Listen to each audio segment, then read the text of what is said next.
न्यायपालिका आदेश के लिए मैं आज कोर्ट में माननीय न्यायालय के सामने समर्पण कर रहा हूँ। सर उसका क्या हुआ सर?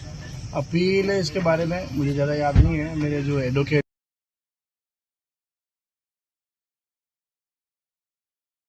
दोस्तों नमस्कार। दोस्तों आज का इस विशेष वीडियो में मैं उन भारतीय जनता पार्टी के उन नवरत्नों के बारे में बात करूंगा जिनकी वजह से पार्टी की छवि और जो सम्मान में ठेस लग रही है। बावजूद इसके भारतीय जनता पार्टी ऐसे नेताओं को बचाने में कोई भी कोर कसर नहीं छोड़ रही है। अभी आपने जब से देश में ऑपरेशन सिंदूर के बारे में चर्चा चल रही थी, उस दौरान भी भारतीय जनता पार्टी के कुछ नेताओं, कुछ मंत्रियों और कुछ विधायकों ने सरकार और पार्टी के खिलाफ, पार्टी के लाइन से हटकर जो बयान दिए, उससे भारतीय जनता पार्टी बुरी तरीके से फंसती दिखी। जैसे कि ऑपरेशन सिंदूर का एक कार्यक्रम में जिक्र करते हुए मध्य प्रदेश सरकार के जो मंत्री हैं विजय शाह, उन्होंने कर्नल सोफिया कुरैशी के बारे में अपशब्द कहे और सेना के की बेइज्जती करते हुए उन्होंने जिस तरीके से गंदे अल्फाज इस्तेमाल किए, यहाँ तक कि न्यायालय ने उनको ये भी कह दिया कि ऐसे मंत्री जो गटर छाप भाषा का इस्तेमाल करते हैं, ऐसे नेताओं की कमी नहीं है भारतीय जनता पार्टी में जो हर समय कुछ ना कुछ कहते रहते हैं। इससे पहले भारतीय जनता पार्टी के एक सांसद हैं निशिकांत दुबे, उन्होंने सुप्रीम कोर्ट के जजों पर उंगलियां उठाईं। चीफ जस्टिस ऑफ इंडिया, पूर्व सीजीआई संजीव खन्ना के बारे में देशद्रोही तक कह दिया। ये कह दिया देश में जो गृह युद्ध जैसे आसार दिख रहे हैं उसके पीछे संजीव खन्ना का हाथ है। ये एक आध ऐसे नेता नहीं है, बल्कि लिस्ट है इनकी लंबी चौड़ी, जो कि उल्टे सीधे बयान देकर प्रधानमंत्री मोदी को की ओर अपना ध्यान आकर्षित कराना चाहते हैं। दिलचस्प बात यह है कि पार्टी की ना तो पार्टी की तरफ से इन ऐसे नेताओं पर कोई एक्शन लिया जाता है और ना ही सरकारें ऐसे मंत्रियों को पद से हटाती हैं। सीधा मामला ये है कि अगर किसी एक नेता इस बड़बोले या बदजुबान मंत्री के खिलाफ में एक्शन ले लिया जाए तो ये संदेश पूरी पार्टी में चला जाएगा कि ऐसे बयान नहीं देने हैं। लेकिन सरकार, भारतीय जनता पार्टी का तो इतिहास ही यही है कि जब से केंद्र में नरेंद्र मोदी ने सत्ता संभाली है, तब से बदजुबानों को पार्टी में प्रमोशन मिला है, चाहे वो अनुराग सिंह ठाकुर अनुराग हों और चाहे वो प्रवेश वर्मा हो, चाहे वो नूपुर शर्मा हो, यानी हर तरीके से ऐसे नेताओं को प्रमोशन मिला है। रमेश बिजूड़ी, जिन्होंने संसद में खड़े होकर सांसद दानिश अली के बारे में ना जाने कितने असभ्य और अभद्र शब्दों का इस्तेमाल किया और संसद में बैठे लोग चुपचाप रहे।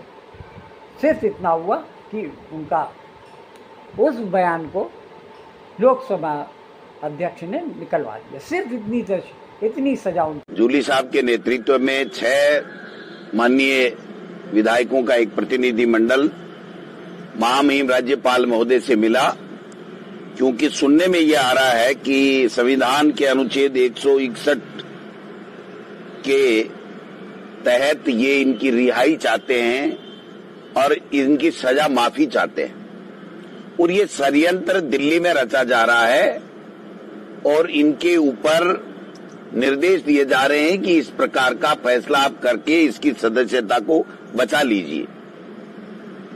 कानून मंत्री देश का है, उसके यहाँ पर इस षड्यंत्र की शुरुआत हुई है, वहां पर यह रचा गया है।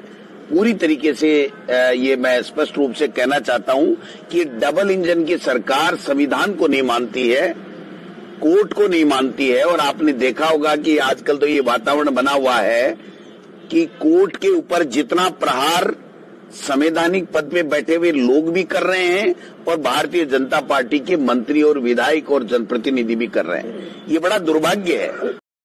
लेकिन आज हम इस वीडियो में जिस विधायक के बारे में बात करने जा रहे हैं वो राजस्थान के विधायक हैं, 2 बार के चुने हुए विधायक हैं। झालावाड़ के अंता विधानसभा सीट से वो 2 बार विधायक बन चुके हैं। नाम उनका है कंवर लाल मीणा। इलाके के छटे हुए गुंडे के रूप में जाने जाते थे। लगभग 2 दर्जन से अधिक उनके ऊपर जो केसेस थे वो उनके ऊपर लागू था। उनमें एक केस था, 20 साल पुराना केस था, 2005 में। ये बताया गया कि उन्होंने एक एसडीएम कनपट्टी पर रिवॉल्वर लगाकर उनको जान से मारने की धमकी दी है। यह केस अभी भी चल रहा था और इस साल के इसी महीने में उनको सज़ा भी हुई थी। जिला कोर्ट ने उनको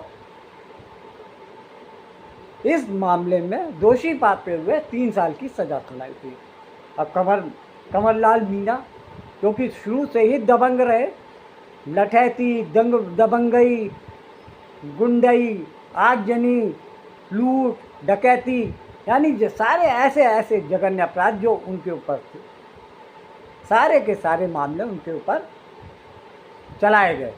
लेकिन दबंगई और भारतीय जनता पार्टी के सहयोग से इन सभी मामलों में से 20-22 मामले आपस में आपसी सुलह के लिए ख़त्म करवा दिए गए। और एक मामला ये था जिसमें एसडीएम रामनिवास मेहता जो कि एसडीएम थे, एक सरपंच के उपचुनाव में मारपीट हुई तो वहाँ पहुँचे तो वहाँ पर कंवरपाल अपने गुंडों सहायकों के समर्थकों के साथ वहाँ पहुँचे और मारपीट करते हुए सरकारी अफसर के साथ में अपशब्द किए, गाली गलौज किया और उनकी कटपटी पर रिवॉल्वर लगा दिया, यहाँ तक कि गोली मारने की धमकी भी दे दी।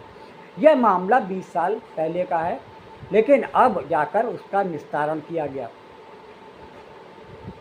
कोर्ट के आदेश को टालने के लिए राजस्थान हाई कोर्ट की जज के पास ये मामला जिला न्यायालय के आदेश को कैंसिल कराने की नज़र से वो कंवरलाल मीणा हाई कोर्ट पहुँचे। लेकिन हाई कोर्ट ने भी उनकी सज़ा को बरकरार रखते हुए कह दिया कि जो जिला जज का निर्णय है वो सही है।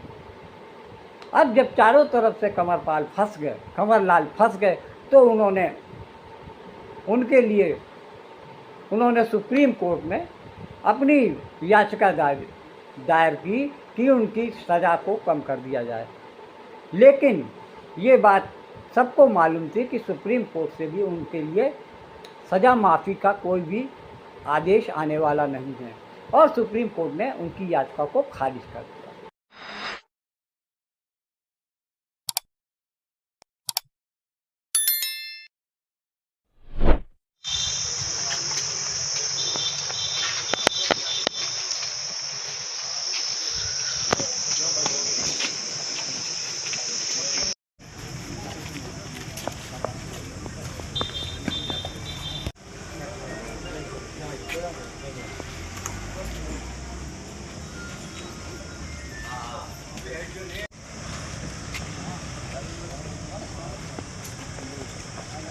के सामने समर्पण कर रहा हूँ।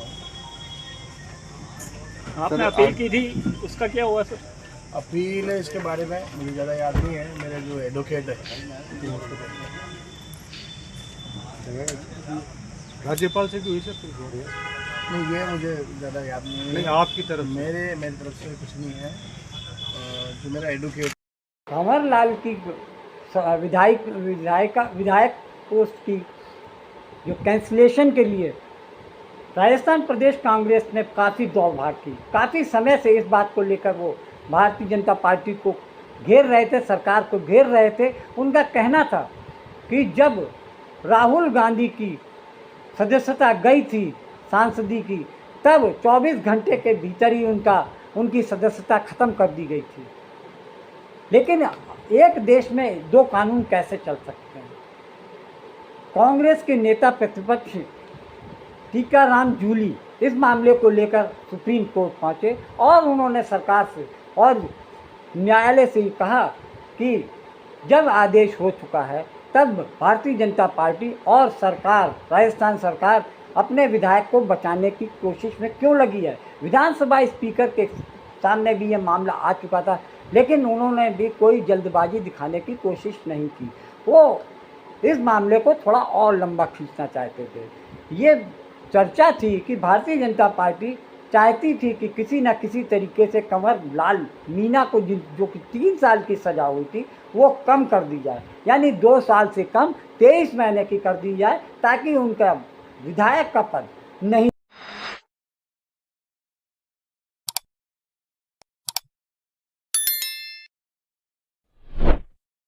भारतीय जनता पार्टी पिछले 1-1.5 महीने से अपने नेताओं के ऊल जलूल बने बयानों और उनकी हरकतों की वजह से काफ़ी परेशान चल रही है। ऑपरेशन सिंदूर के बाद से तो भारतीय जनता पार्टी के नेता एकदम आपे से बाहर हो गए हैं। कुछ भी, कोई भी नेता कुछ भी कह सकता है। मध्य प्रदेश के सरकार में डिप्टी सीएम के रूप में जगदीश देवड़ा एक कार्यक्रम में बोल देते हैं कि भारतीय सेना प्रधानमंत्री नरेंद्र मोदी के चरणों में लौट रही है। इतना वाहियात और ऊल जलूल बयान एक डिप्टी सीएम से उम्मीद नहीं की जा सकती।